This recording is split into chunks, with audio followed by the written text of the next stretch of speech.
Hurmatli obunachilar, egalardan Nexia uchimiz kelib turibdi. Satishga paket ballar qo'yibdi hozir mana, ballar qo'ygan. Disk ham qo'yilibdi bunda. Paket disk qo'ydim deyapti. To'g'rilikda 10 oyma bor ekan, 11 oyma sil. Mena mashina ko'rsangiz zo'r sasdan turibdi. 100 ming o'tgan. 165 ming o'tibdi ekan do'stlar.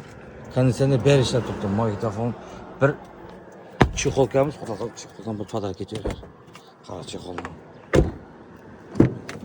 Shunday chiroyli tiniq mashina olaman deb bergan bo'lsa, shu mashinani videosini yuborib qo'ysa desam. Zo'r sasdan topdi do'stlar. O'zim poliklari bilan. Sepeski bilgileri ben tuttum. Metan gazlar var 4. pakalına. Xullas mashina 95 milyon deb turibdi-ku. 95 milyon qatqon bagajimiz kelishlar, to'g'rimi?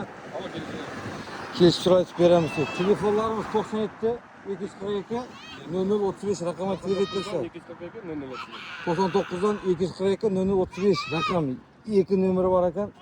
Telefon öğresi arkayın. Şu maşının ma'lumotini olsangiz bo'ladi do'stlar.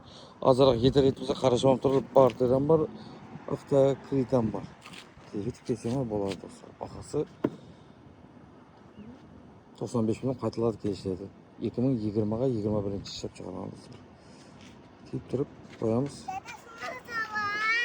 Yurtda mana. Mashina qashlab tur, mashina qashlab tur.